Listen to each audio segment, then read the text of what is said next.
রোজাদারে দুইটা খুশি, একটা ইফতারের সময় আর একটা আল্লাহ তাআলার দিদারের সময়। বলুন সুবহানাল্লাহ।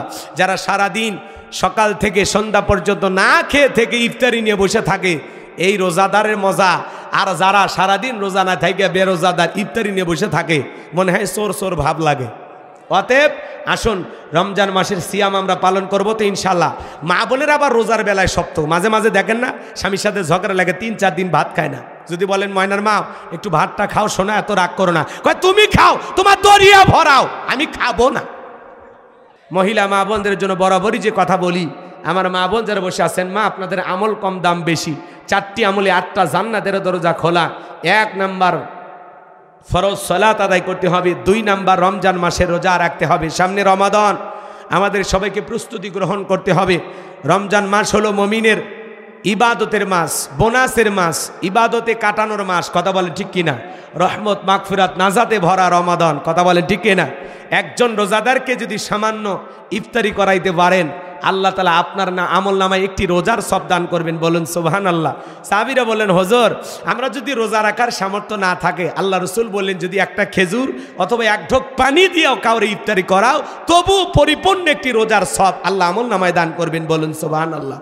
এই মাসে যদি দান করেন 1000 টাকা দান করলে 70,000 টাকার সব, আর রমজান মাসে 1000 টাকা আল্লাহ রাস্তায় দান করলে 7 লাখ টাকা দান করলে যে সব, সেই সব পাবেন। বলুন সুবহানাল্লাহ। তাহলে রমজান মাসে আমরা রোজা রাখবো তো ইনশাল্লাহ। আর একটু জোরে বলেন আমিন। তাহলে রোজা রাখবেন তো সামনে। যখন আসে রমজান মাস, নতুন করে ধরে ভ্যাস। যারা বেরোজাদার এদের পেটের মধ্যে দেখা দেয় ডিজিটাল গ্যাস। এদেশে কিন্তু গ্যাসের সংকট আছে।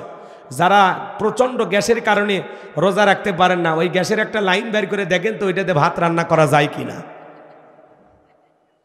ডুপ্লিকেট মুসলমান আছে ভাই। আমি একবার দেখেছিলাম আমার আত্মীয় স্বজনের মধ্যে একজন দেয়ালের সাথে লাঠি দিছে, আর ওই লাঠি দিয়ে পেটের মধ্যে এরকম ঠেলে রাখছে। তা আমি বললাম, বাবাজি আপনি রোজা নাই? কয় না, দেখিচ্ছ না দেয়ালের সাথে লাঠি দিয়ে সেই লাঠি পেটের সাথে ঠেকে রাখছে। গ্যাস, প্রচুর গ্যাস। আমি লাঠি দিয়ে গ্যাসটা চাপিয়ে রাখতেছি, কিছুক্ষণ আগে ভাত খাচ্ছি। কথা আছে না এরকম? রমজান মাসে নানান অজুহাতে রোজা রাখে না। একটি সিয়ামের দাম কত? ইচ্ছাকৃত ভাবে যদি কেউ একটা রোজা ভেঙে ফেলে দেয়, কতটা রাখতে হবে? জোরে বলেন। 60টি রোজা। সফরের কারণে আল্লাহ তাআলা ছাড় দিয়েছেন, অসুস্থ থাকলেও ছাড় দিয়েছেন। পরবর্তী সময়ে কাজা আদায় করতে হবে, কিন্তু আপনি সুস্থ মানুষ, অবশ্যই আপনাকে রোজা রাখতে হবে। আল্লাহ তৌফিক দান করুন। জোরে বলুন আমিন। তাহলে মা বোনেরা কিন্তু রোজার বেলায় শক্ত, এরা মাঝে মাঝে নফল রোজাও রাখে। কথা কোন ঠিক কিনা? 3 নাম্বার হলো পর্দা। মা বোনেরা ফরজ পর্দা মানবেন। মা বেপরদায় চলাফেরা করা যাবে না। আল্লাহ মা বোনদেরকে ফরজ পর্দা মানার তৌফিক দান করুন। জোরে বলুন আমিন। আর একটু জোরে বলুন আমিন। কিসের পর্দা করবে হুজুর? অনেকে বলে হুজুর আমার বউ টিকটক করে। আছে না নাই? তাহলে যার বউ টিকটক করে কি পর্দা নিশি নারী? কথা বলেন না কেন? টিকটক সমাজে আছে না নাই? বর্তমান সমাজে এই দেশের তরুণ তরুণী যুবতীদের নষ্ট করার মূল অস্ত্র হলো, মূল ভাইরাস হলো এই মোবাইল। কথা বলেন না কেন? এই মোবাইলের ওজন কম, কিন্তু মোবাইলের মাধ্যমে পাপের ওজনটা কম না বেশি? জোরে বলেন কম না বেশি? যুবকেরা অনলাইনে জুয়া খেলে। 71 টেলিভিশনে সিরাজগঞ্জের একটা গ্রামের নাম দেখালো। এই গ্রামে হাজার হাজার মানুষ জুয়া খেলে, অনলাইনে জুয়া খেলে নিঃস্ব হয়ে গেছে। ওই গ্রামের মহিলারা পর্যন্ত অনলাইনে জুয়া খেলে। কি বলেন? অনলাইনে জুয়া আছে না নাই? নওগাঁয় অবশ্য ছেলেবেলে এখনো বুঝিয়ে নিয়ে গেলে। ফ্রি ফায়ার, পাবজি সমাজে আছে না নাই? এই মোবাইল যুব সমাজকে নষ্ট করছে। কথা বলেন ঠিক কিনা? মোবাইলের ওজন কম, কিন্তু মোবাইলের মাধ্যমে পাপের ওজনটা অনেক বেশি। একা একা ঘর দরজা লাগাইয়া দুনিয়ার কেউ দেখে না, ল্যাপের ভিতরে কম্বলের ভিতরে অশ্লীল ভিডিও দেখে। আছে না নাই? ও দেশে মোবাইল আইছে, চিঠি বন্ধ হইয়াছে, দিওয়ানা বানাইছে, পোলা মাইয়ার মনের কথা ভাসে বাতাসে। এই যুবকে বলবো, এরা ঘুমাচ্ছে। ভাই আপনারা বসেন তো, বসেন, একটু দোয়া হবে, এখনই দোয়া হবে গো। বসেন, দোয়ার দিকে আসছি আমরা। কষ্ট দেব না আমি, ক্লান্ত শরীর আপনাদের, তাই না? আরে আর কষ্ট দেয়া যাবে না সোনা। এ যুবকে বলবো বলবো, কারা কারা চলবে হাত তুলে বলো। চলবে, চলছে, চলবেই, লিল্লাহি তাকবীর। ও দেখো পোলা পানের মন বাদা ফেসবুকে এখন, মোবাইলে চ্যাটিং কইরা কাটায় সারাক্ষণ। এই মোবাইল পাইয়া দেখো মদনের মাইয়া কি কাণ্ড ঘটাইছে, স্বামী সংসার রাইখা নাকি পলাইয়া গেছে, সে যে স্বামী সন্তান রাইখা নাকি পালাইয়া গেছে। 2 বাচ্চার মা 4 বাচ্চার মা পরকীয়া প্রেম করে পালিয়ে যায়, আছে না নাই? যে নারী স্বামী রেখে সন্তান রেখে পরকীয়া প্রেম করে আর একটা ছেলের হাত ধরে পালিয়ে যায়, ওটা নারী না, ওটা নারী জাতির কলঙ্ক। কথা বলে ঠিক কিনা? ওটা পাশানি, ডাইনি, কালনাগিরি, বিশ্বাসঘাতক নারী। কেমনে পারলা মা? ও বোন, তুমি কেমনে পারলা স্বামী রেখা সন্তান রেখা আর একটা ছেলের হাত ধরতে? কেমনে পারলা? কেমনে পারলা? বলে আমার স্বামী খারাপ। তোমার স্বামী কি ফিরাউনের চাইতেও খারাপ? আসিয়া যদি ফিরাউনের মতো কাফের সংসার করে জান্নাত দেখতে দেখতে মারা যায়, তোমার স্বামী কি ফিরাউনের চাইতেও খারাপ? একটু পিটায়, একটু নেশা টেশা করে, সমস্যা কি? ও নেশা করে, ওর গুণের দায়ভার ও বুঝবে। মাঝে মাঝে পিটায়, হজম কর বেটি, এই হজম কর। আর একটা স্বামী যে পিটাবে না গ্যারান্টি আছে? বলে আমার স্বামী খুবই খারাপ। কয়টা স্বামীর সংসার করছো? দুনিয়ার সব পুরুষ কম বেশি একই রকম, বেশি বুঝিস না কথা কয়। আছে না? পরকীয়া প্রেম করে বাড়ি হলো বরিশাল, চলে আসছে নওগাঁ। মা তোমার বাড়ি কয়? বরিশাল। তো নওগাঁ কয়? এই গ্রামের বল্টু। কি করছে? বলে আমার সাথে মোবাইলে প্রেম করেছে। আর কি করেছে? বলে আমরা স্বামী স্ত্রীর মতো হোটেলে। আর কি করছে বলবো না, এটা বুঝে নেই। তো এখন কি কয়? আমার পেটে 6 মাস।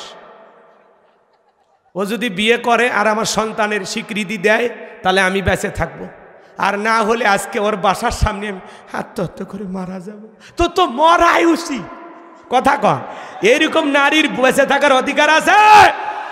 যে নারী বিয়ের আগে প্রেম প্রীতির নাম করে একটা ছেলের সাথে পার্কে ঢলাঢলি করে, বিয়ের আগে হোটেলে যাইতে পারে, এই নারীর চরিত্রের কোনো দাম নেই। কেমনে পারো মা নিজেকে এত সস্তা বানাইতে? কেমনে পারো? তুমি না খাদিজা ফাতেমার উত্তরসূরি?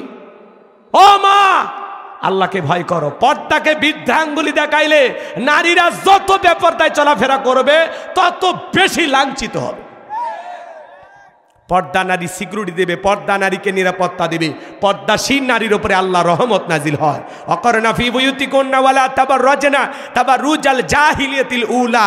নারীরা তোমরা ঘরের ভিতর অবস্থান করো, খবরদার জাহিলিয়াতের যুগের মেয়েদের মতো নোংরা অশ্লীল পোশাক পরে নিজের দেহকে প্রদর্শন করো না।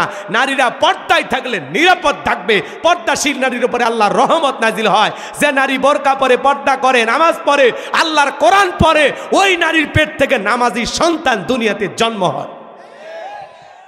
কথা বলেন, সব দোষ কি নারীর? পুরুষের দোষ নাই?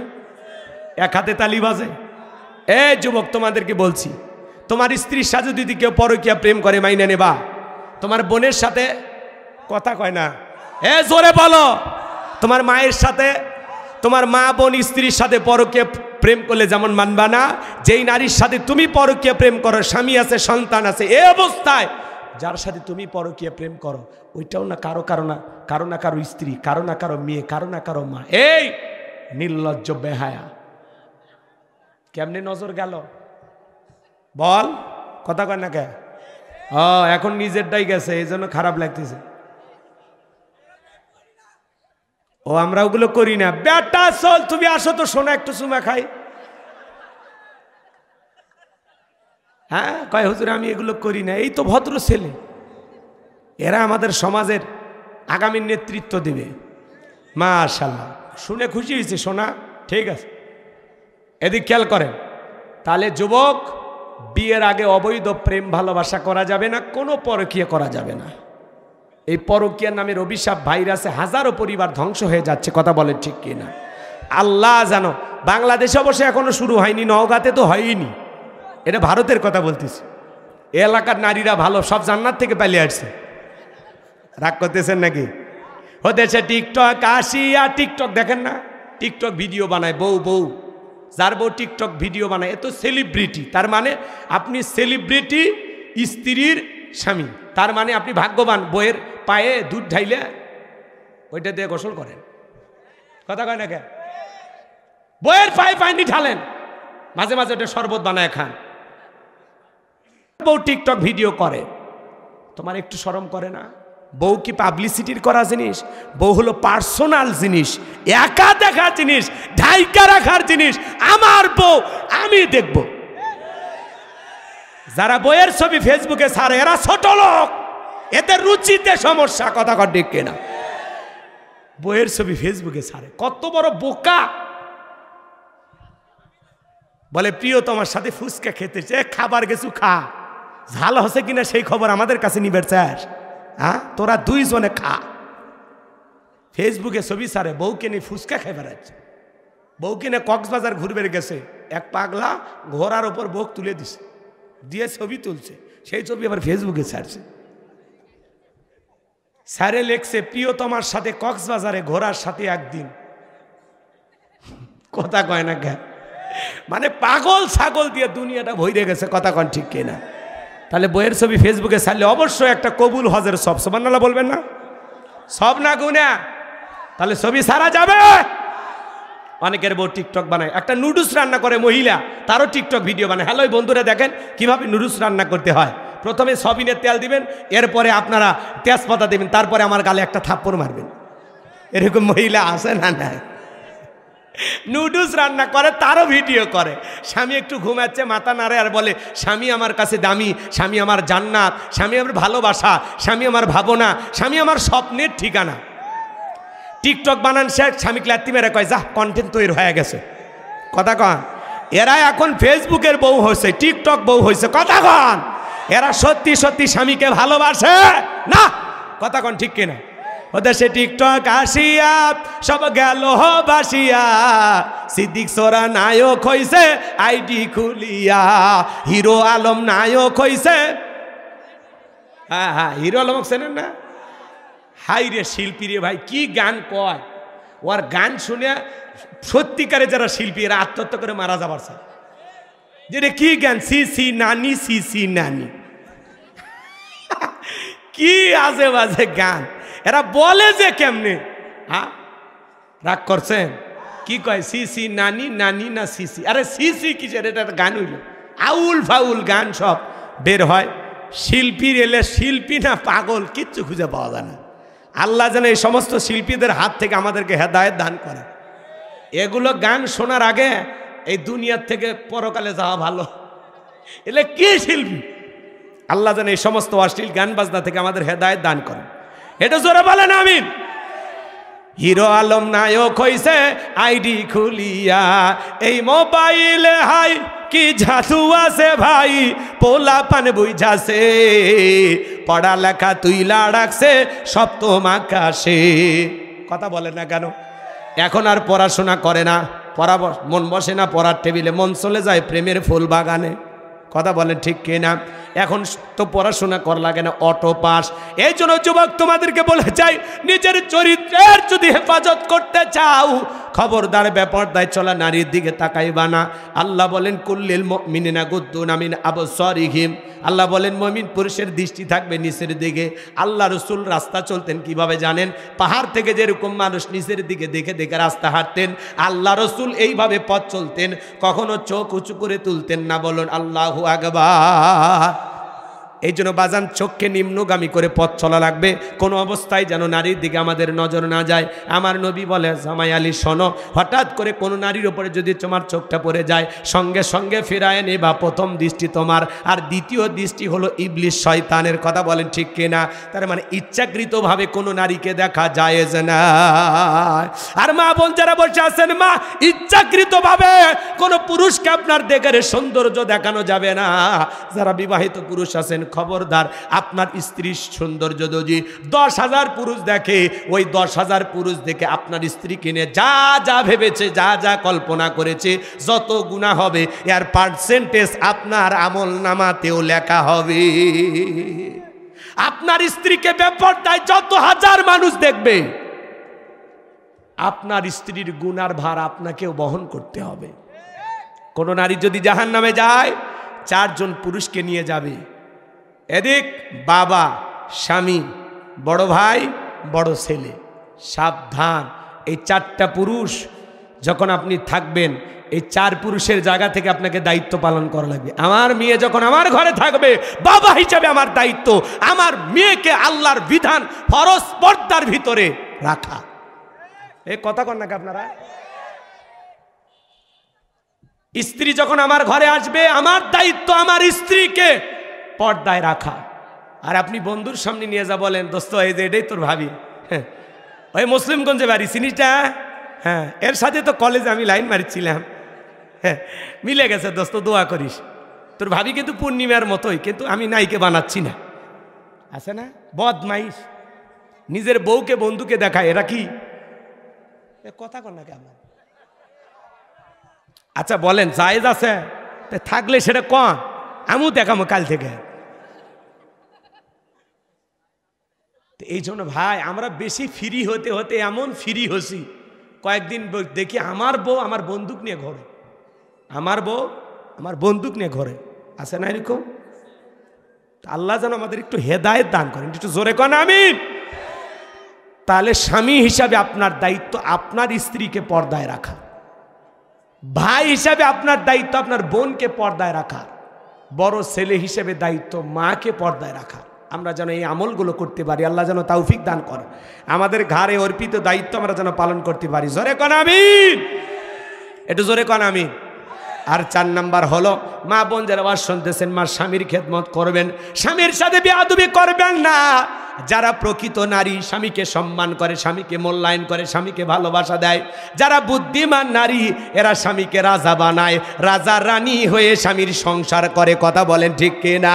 আর যাদের বুদ্ধি কম, এরা স্বামীকে গোলাম বানায়, গোলাম বানায়া গোলামের বউ হয়। এ কথা কয় না? স্বামীকে ঝাড়ি ঝুড়ি মানে কি রাখে? পোষা বিড়ালের মতো। বউ যদি গায়ে দাঁড়িয়ে থেকে পেশাব করে, এমনও স্বামী আছে, তাই করবি। কথা কন, এতটা বইয়ের গোলাম হওয়া যাবে না। কি হয়েছে? এ ভাই, কি হয়েছে? ভয় পাচ্ছেন? আপনার বউ কিছু কয় নাকি? আচ্ছা এদিকে খেয়াল করেন, আমরা বইয়ের গোলাম হব? জোরে বলেন, বইয়ের গোলাম হব? আমরা বইয়ের গোলাম হব না। এই জন্য মা বোন যারা আসছেন, মা শুনে যান, স্বামীকে সম্মান দিবেন। আল্লাহ রসুল বলেছেন, এই পৃথিবীর জমিনে মানুষ হয়, মানুষকে যদি সিজদা দেওয়ার নিয়ম থাকতো, এই দেশের, এদিক খেয়াল করেন, পুরো পৃথিবীর সমস্ত নারীদেরকে আল্লাহ অর্ডার দিত তারা যেন স্বামীর পায়ে সিজদা দেয়। তাহলে স্বামী কতটা দামি। স্বামীকে মামলার আসামি বানানো যাবে না, স্বামীর নামে বদনাম ছড়ানো যাবে না, স্বামীকে ছোট করা যাবে না। কথা বলেন না কেন? স্বামীকে রাজার আসনে বসায় রাখবেন, বাদশার আসনে বাদশার বউ হবেন, রাজার রানী হবেন। কথা বলেন না কেন? রাজার রানী হয়ে রাজত্ব করবেন। খবরদার স্বামীকে গোলাম বানায়া গোলামের বউ হবেন না। আল্লাহ যেন নারী জাতিকে হেদায়েত দান করেন, একটু জোরে বলেন আমিন। স্বামীকে মূল্যায়ন করবেন। মা আপনার জন্য মাথার ঘাম পায়ে ফেলে পরিশ্রম করে, আপনার চিকিৎসার টাকা, আপনার শরীরের পোশাক, আমোদ প্রমোদ, 3 পিস শাড়ি, যা লাগে, গহনাগাটি, কসমেটিক, সব তো আমরাই দেই মা। কথা কয় না কে? তাহলে যেই পুরুষ মানুষটা আপনার জন্য এত পরিশ্রম করে, প্রবাসে কষ্ট করে, দেশে কষ্ট করে, কি যে কষ্ট করে, স্বামীর 24টা ঘন্টা কষ্ট যদি দেখতে, কখনো স্বামীকে তুচ্ছ তাচ্ছিল্য করতে না। আল্লাহ এই নারী জাতিকে হেদায়েত দান করুন, জোরে বলুন আমিন। 12:30 পার হয়ে গেছে। যতটুকু আলোচনা হয়েছে, বক্তা শ্রোতা সবাইকে বাস্তব জীবনে আল্লাহ আমল করা তৌফিক দান করুন। ওয়া আখিরি দাওয়ানা আনিল হামদুলিল্লাহি রাব্বিল আলামিন। বেঁচে থাকলে আবারও দেখা হলে হতেও পারে। আল্লাহ যেন বক্তা শ্রোতা সবাইকে কবুল করেন। একটু চিল্লা বলেন আমিন। কিন্তু আমরা তো একটুতে হতাশাগ্রস্ত হয়ে যাই, একটুতে ভেঙে পড়ি, হুজুর আর বুঝি হয় না, এরা বুঝি টিকেই যায় 41 সাল পর্যন্ত। হ্যাঁ, আমরা ভাবছিলাম না। দেখেন আল্লাহর সাহায্য যখন এসে বলল, যারা মুখ ভেলটায় জনগণের সাথে টিটকারি মারত, মোবাইল কে দিয়েছে, হ্যাঁ আছে কথা কন। আপনারা রাগ করেন, ওদের কথা বললে রাগ করেন, কেন রাগ করবেন? শোনেন, ওরা নাই তো, পালিয়ে গেছে। এমপি মন্ত্রী কেউ আছে? মন্ত্রীরা সব কোথায় গেল? এমপিরা সব কোথায় গেল? কোথায় কাদের কাকা? ওদের সারা দেশটা এখন লাগে ফাঁকা ফাঁকা। পালাবো না, পালাবো না যাই না তাদের দেখা, ওদের সারা দেশটা এখন লাগে ফাঁকা ফাঁকা। এ যুবক কথা ঠিক আছে? আইন মন্ত্রী আটকে গেল আইনেরই ফাঁকে, দাড়ি সারা দরবেশটারে ভণ্ড ভণ্ড লাগে। শুনেছি এখন অবশ্য জেলখানায় দীর্ঘদিন থাকার কারণে আবারও নতুন করে দাড়ি উঠছে। দরবেশের মুখে কি উঠছে? দাড়ি কেটে যারা পালায় এরা কি মুসলমান? ওই দাড়িকে ওরা ব্যবহার করতো। কথা বলেন ঠিক কিনা? দাড়ি সারা দরবেশটারে ভণ্ড ভণ্ড লাগে। শুনেছি ভাই কত নেতা নেত্রী খাইতেছে ভাই ডান্ডা, বিচারপতি কালামানিকের ফাটিয়েছে নাকি আন্ডা। এটা আমার খবর না, মিডিয়ার খবর। এই বিচারপতি শামসুদ্দিন মানিক আল্লামা সাইদি হুজুরকে মৃত্যুদণ্ডের রায় দিয়েছিল। আমরা বলতে চাই ওই একই ট্রাইব্যুনালে কুখ্যাত কালামানিককে মৃত্যুদণ্ডের রায় দিতে হবে। কথা বলে ঠিক কিনা?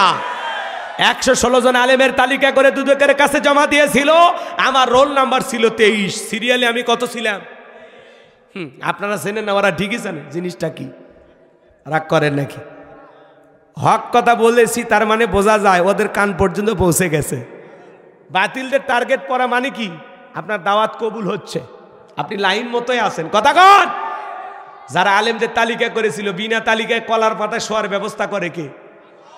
হ্যাঁ, পুলিশ যায় বলে ভাই কলার পাতা খাইতে এসে ছাগল কোনটা খাইতে কোনটা খায়, অতএব বাঁচতে চাইলে জেলখানায় যান। আল্লাহর খেলা। কথা কন ঠিক কিনা?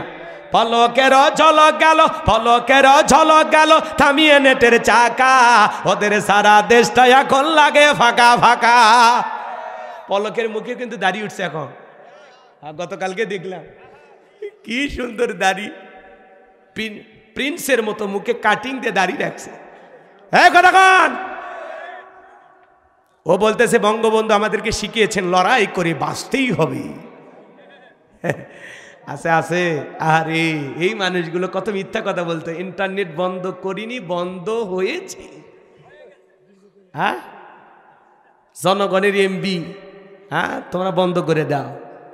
রাগ করেন। পলকের ঝলক গেল, পলকের ঝলক গেল থামিয়ে নেটের চাকা, ওদের সারা দেশটা এখন লাগে ফাঁকা ফাঁকা।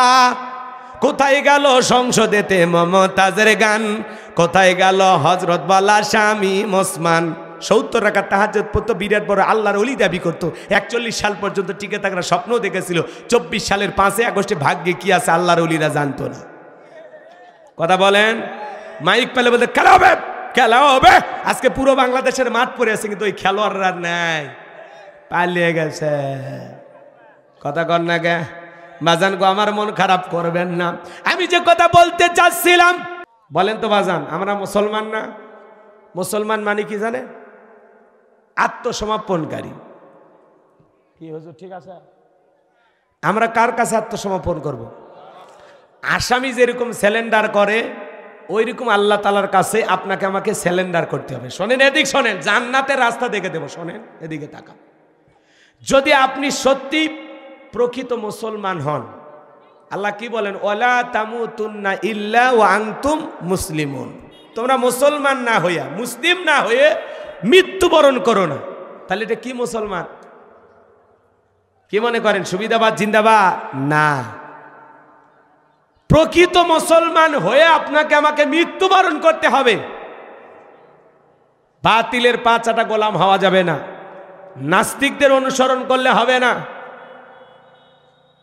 আপনি এই সমাজে যা কিছু করবেন আল্লাহ তাআলা যে সীমানা দিয়েছেন সেই সীমানার মধ্যেই থেকে আপনাকে করতে হবে। আল্লাহর সীমা লঙ্ঘন করা যাবে না। এদিকে খেয়াল করেন, এদিকে খেয়াল করেন। তাহলে আমরা কার গোলাম? জোরে বলেন।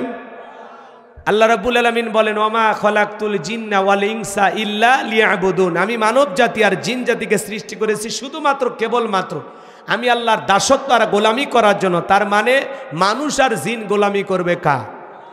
আর এক জায়গায় আল্লাহ তাআলা আমাদেরকে খলিফা বলেছেন। কি বলেছেন বলেন তো? খলিফা মানে কি? প্রতিনিধি। কার প্রতিনিধি? আল্লাহর প্রতিনিধি। শুধুমাত্র আল্লাহ তাআলা গোলামি করতেই পাঠান নাই, এই পৃথিবীর জমিনে মুসলমানদেরকে আল্লাহ রাজত্ব দান করবে, নেতা বানাবে, খলিফা বানাবে, রাষ্ট্রনায়ক বানাবে, শাসক বানাবে। বলেন আল্লাহু আকবার। এই পৃথিবীর জমিনে অসংখ্য মানুষকে আল্লাহ তাআলা নেতা বানায়, কিন্তু অধিকাংশ মানুষগুলো নেতা হওয়ার পরে জালেম হয়, জুলুম করে। চাওয়ালা থেকে প্রধানমন্ত্রী বানায় কে? জোরে বলেন। সেই মানুষটা এদিক খেয়াল করেন, বারবার মুসলমানদেরকে হত্যা করার ষড়যন্ত্র করে। কথা বলেন ঠিক কিনা? আমার দিকে খেয়াল করে শোনেন। এর আগেও মুসলমানদের বিরুদ্ধে ষড়যন্ত্র চলেছিল, বর্তমানে চলছে, কিয়ামত পর্যন্ত চলতে থাকবে। কিন্তু প্রকৃত মুসলমান যারা, এরা ঠিকই ইমানের পথে অবিচল অটল থাকবে। তাদেরকে কোনো জালেম ধাক্কা দিয়া ইসলামের রাস্তা থেকে ফেলায়া দিতে পারবে না। কথা বলেন ঠিক কিনা? এই জন্য আপনি যখন বলবেন আমি মুসলমান, নিজেকে আত্মসমর্পণকারী করবেন, নিজেকে খাঁটি মুসলমান দাবি করবেন, তাহলে আপনাকে আমাকে ইসলাম থেকে 1 ইঞ্চি সরে যাওয়া যাবে না। আপনাকে আমাকে খোবাইবের মতো ধরবে, হাতে পায়ে পেরেক মারবে, দেহটার ভিতরে সুই দিয়া এরকম ছিদ্র করা হয়েছিল। হযরতে খোবাইব রাদিয়াল্লাহু তাআলা আনহুর দেহের গোশতগুলো এভাবে এইভাবে উঠে উঠে আসতেছিল, সেইটা দিয়ে তরবারি দিয়ে এরকম নাড়াচাড়া করে। কেমনটা লাগে চিন্তা করে। তারপরে হযরতে খোবাইব 1 ইঞ্চি ইসলাম থেকে সরে যায়নি। হারেসের সন্তানেরা খোবাইবকে বলেছিল, খোবাইব একবার শুধু নবী মুহাম্মদকে তুমি গালি দাও, আমরা তোমাকে ছেড়ে দেব। চিৎকার মেরে বলুন নাউজুবিল্লাহ। হযরতে খোবাইবের দেগর ভিতরে তরবারি দিয়ে গোশতগুলো নাড়াচাড়া করা হয়, কাঁটাগুলো দিয়ে দেহগুলো ছিদ্র করে ফেলা হয়েছে। এইবার হারেসের সন্তানেরা বলতেছে, খোবাইব আগামীকালকে আমরা তোমাকে হত্যা করব, দুনিয়ার জমিন থেকে তোমাকে বিদায় করে দেব, তুমি প্রস্তুতি গ্রহণ করো।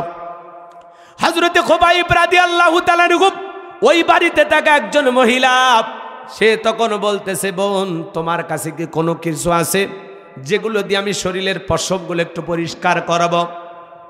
আমাকে কাটার মতো কোনো কিছু দাও।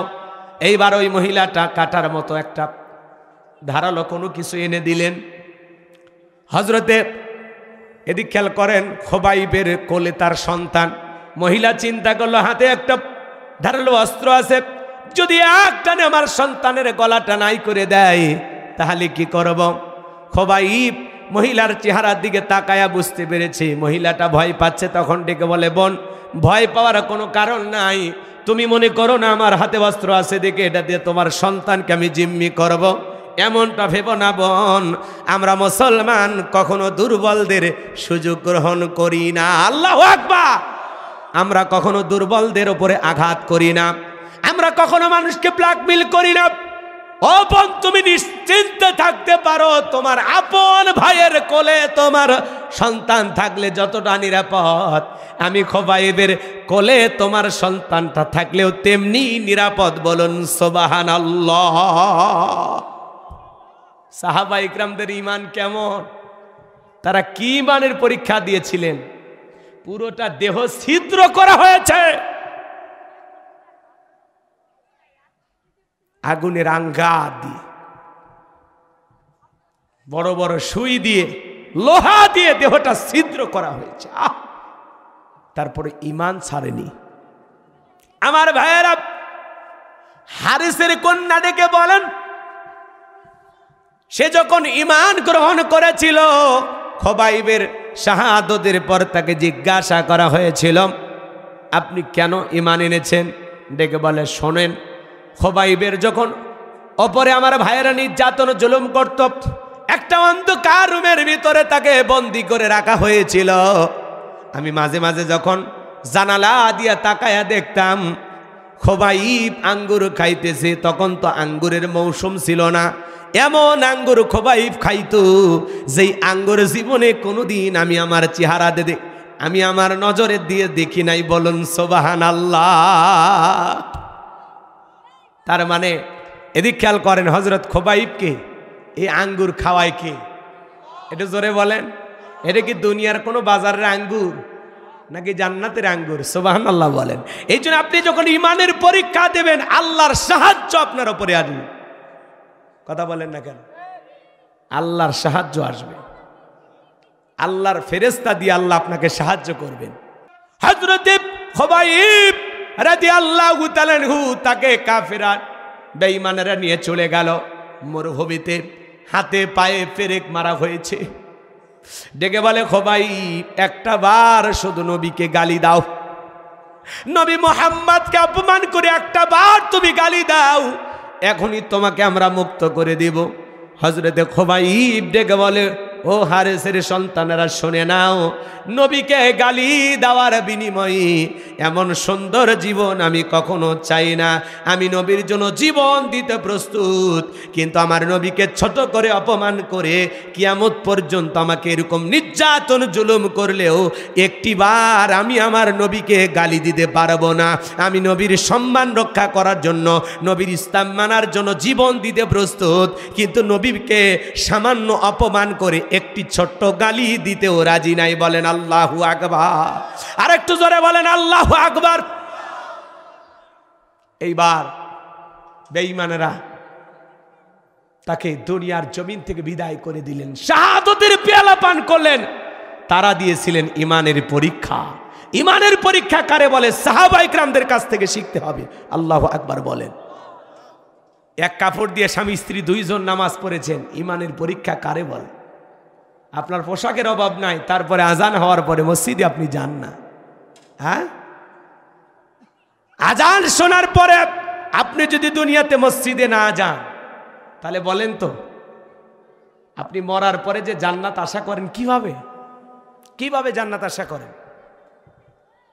যে ইমান আপনাকে আজান শোনার পরে মসজিদে টানতে পারে না, এই ইমান দিয়ে জান্নাতের আশা করেন কিভাবে? যে ইমান আপনাকে কোরআনের মাহফিল থেকে বাড়িতে নিয়ে যায়, যে ইমান আপনাকে মাদ্রাসার বিরুদ্ধে কথা বলায়, যে ইমান আলেমদের বিরুদ্ধে কথা বলায়, যে ইমান আলেমদের বিরুদ্ধে সমালোচনা করায়, এমন ইমান নিয়ে জান্নাতে যাওয়া যাবে? ওয়াকুন্না নাখুদু মাল খাইদিন, যারা সমালোচনাকারী এরা যাবে জাহান্নামে। কথা বলেন ঠিক কি না? রাগ করেন? তাহলে বলেন তো এইরকম ইমান আমাদের দরকার আছে না নাই? আমার ভাইয়েরা, ইমানের পরীক্ষা দিলেন ইয়াহইয়া আলাইহিস সালাম। জালেম বাদশা ডেকে বলে আর একবার তোমারে বলবো, হয় তুমি ফতুয়া লিখে দিবা, না হলে এই যে জল্লাদগুলো দেখতেছো এক কবে দেহ থেকে কাল্লাটা ফেলে দিবে। আল্লাহর নবী ইয়াহইয়া আলাইহিস সালাম ডেকে বলে, ও জালেম বাদশা, ভয় দেখা লাভ নাই। ইহুদিরা ষড়যন্ত্র করে আমার বাবাকে হত্যা করেছে, আমার বাবাকে লোহার করাত দিয়ে চেরা হয়েছে, তারপরে আমার বাবা ইহুদিদের কাছে মাথা নত করে নাই। আমি তার সন্তান, তোর মতো জালেমের কাছে আমিও মাথা নত করব না। আমি পরিষ্কার করে একবার কেন হাজারবার কোটিবার বলতে রাজি আছি। আমি বলতে চাই চাচা হয়ে আপন ভাতিজিকে বিবাহ করা জায়েজ নাই। এইবার জালেম বাদশার লোকেরা এক কোপে আল্লাহর নবী ইয়াহইয়া আলাইহিস সালামের দেহ থেকে কাল্লাটা ফেলায় দিল।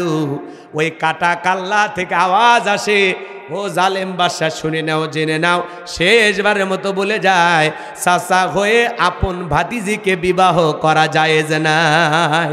আল্লাহু আকবার। একটু জোরে বলেন আল্লাহু আকবার। কাল্লা দিল, তবু জালেমের কাছে মাথা নত করলো না। আর আপনাকে আমাকে যদি পিস্তল ঠেকা বলে, বাঁচতে চাইলে বল আজ থেকে আমি মুসলমান না, বল কি মনে হয়? আমরা বাঁচার ভয়ে বলে দিতাম, হ্যাঁ ঠিক, আজ থেকে আমি মুসলমান না, আমি অন্য দল।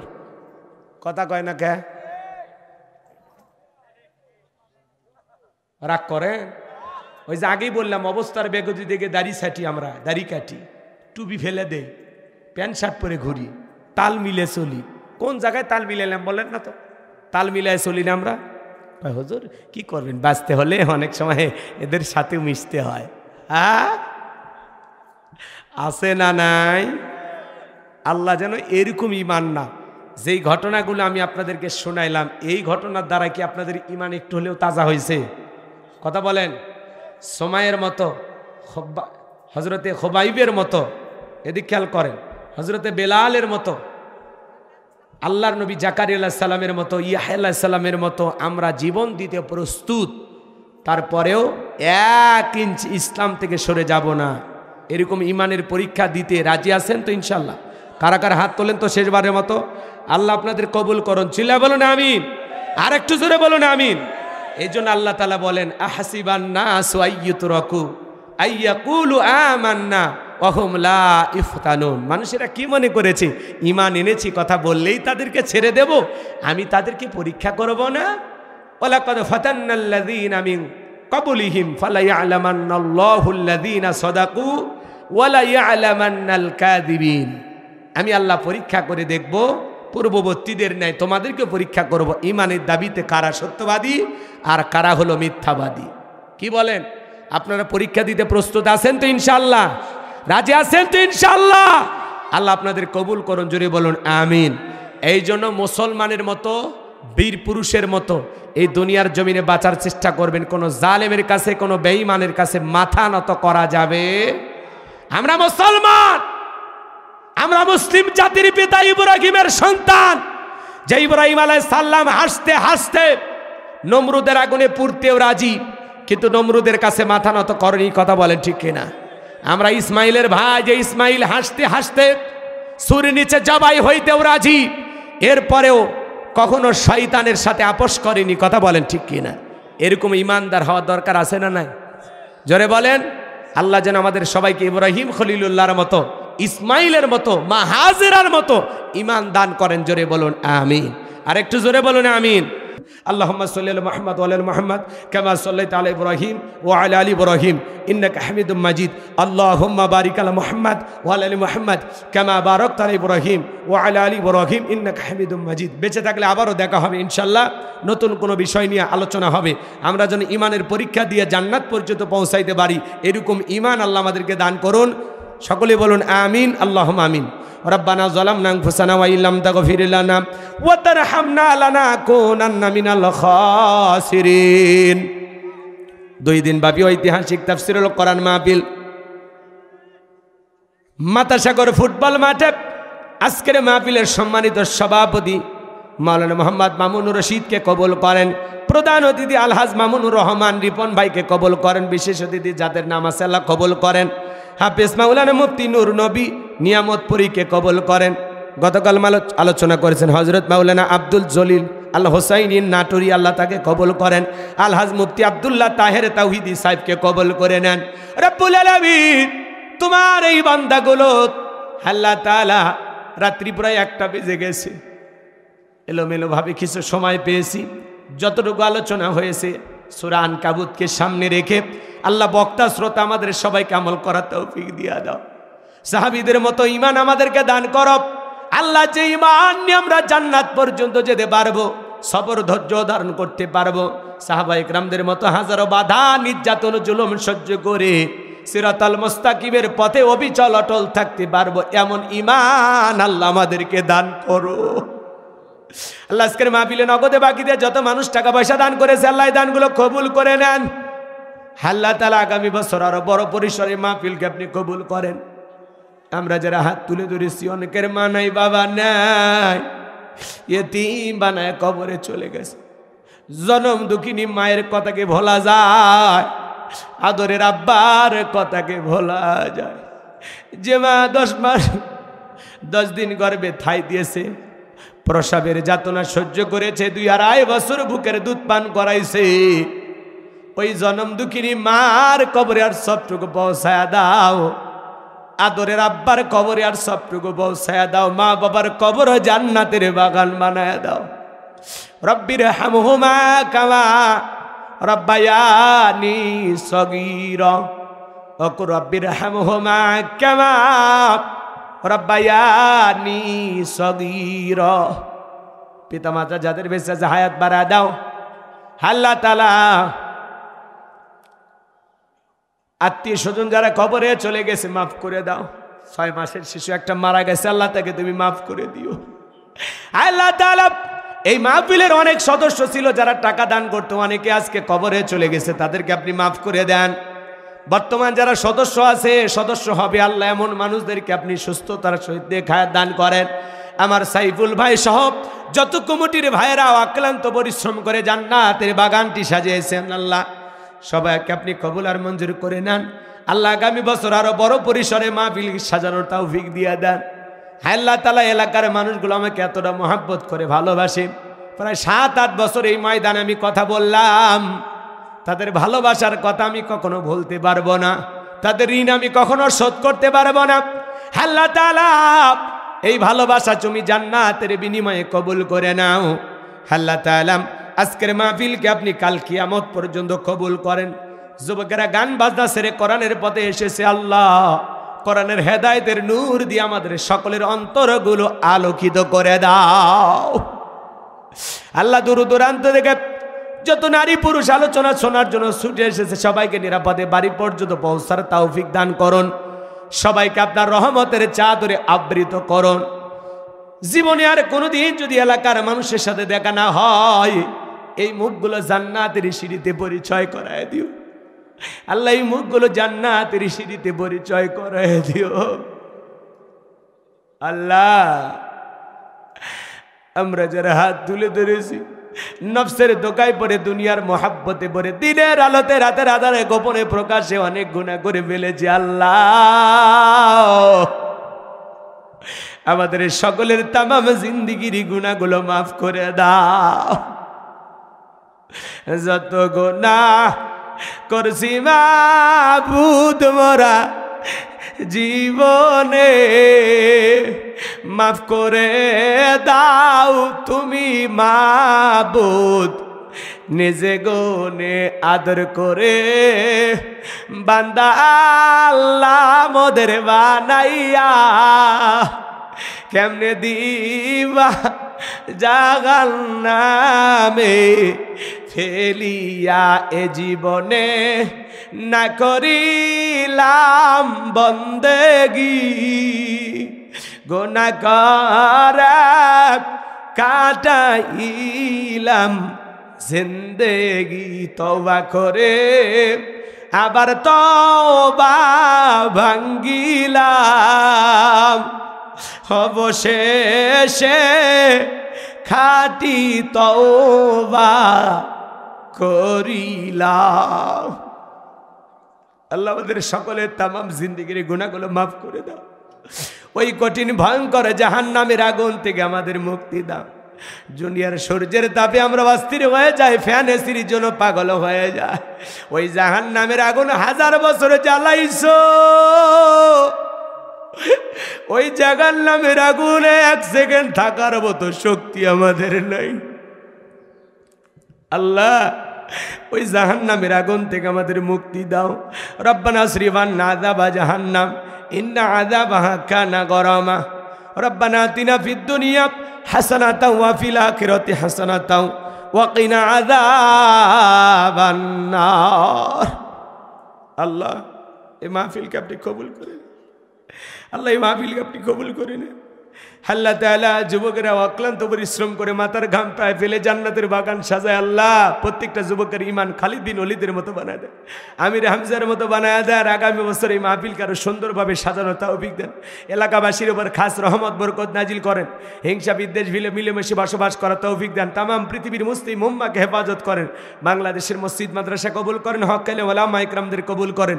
দেশি বিদেশি সকল শত্রুদের হাত থেকে আমাদের প্রিয় মাতৃভূমি বাংলাদেশকে আল্লাহ হেফাজত করো। এই জমিনকে কোরআন আর ইসলামের জন্য কবুল করো। আল্লাহ তাআলা এবার হজে যাওয়ার নিয়ত করেছে, আল্লাহ যাওয়ার ব্যবস্থা করে দিও। আল্লাহ তোমার গোলামদের কাছে দোয়া চাই, এই মানুষগুলো আমাকে বড় মহব্বত করে ভালোবাসে। আল্লাহ নিজের আত্মীয়র মতো আমাকে ভালোবাসে। আল্লাহ আল্লাহ আমাদের ভালোবাসা তুমি জান্নাত পর্যন্ত কবুল করে নাও। আল্লাহ আল্লাহ আমি কি বলে এই ভালোবাসার মানুষদের বিদায় দিব। আল্লাহ সকলে নিরাপদ জীবন দান করো, সুস্থতার সহিত নেক হায়াত দান করো, ঘরে ঘরে রহমত বরকত দিয়ে ভরপুর করো। এলাকাবাসীর উপর খাস রহমত বরকত নাজিল করো। ক্ষেত কামার ব্যবসা বাণিজ্য বরকত দিয়ে দাও। বাজার ব্যবসায়ী ভাইরা যারা আছে মাথাসাগর দুবলাগাড়ি, আল্লাহ সমস্ত ব্যবসায়ী ভাইদের ব্যবসায় বরকত দিয়ে দেন। আল্লাহ এই মাহফিল বাস্তবায়ন করার জন্য লাইটিং মাইটিং পোস্টার ব্যানার সহ যারা যেভাবে সহযোগিতা করেছেন আল্লাহ কবুল করে নেন। স্থানীয় প্রশাসনের ভাইদেরকে আল্লাহ ইসলামের জন্য কবুল করো। আল্লাহ জীবনে একটাবার আমাদের সবাইকে সোনার মক্কা মদিনায় কবুল করে দিও। রাসূলের রওজা পাকে দাঁড়িয়ে সালাম দেওয়ার সুযোগ করে দিও। আল্লাহ আমার সাদিক ভাই, হারুন ভাই, আব্দুর রহিম ভাইকে কবুল করো। আল্লাহ তাআলা আজ হোক কাল হোক আমাদের মৃত্যু হবে। মৃত্যুর সময় দয়ার নবীর চাঁদ মুখখানা দেখতে দেখতে জবানে জারি করে দিও লা ইলাহা ইল্লাল্লাহু মুহাম্মাদুর রাসূলুল্লাহ।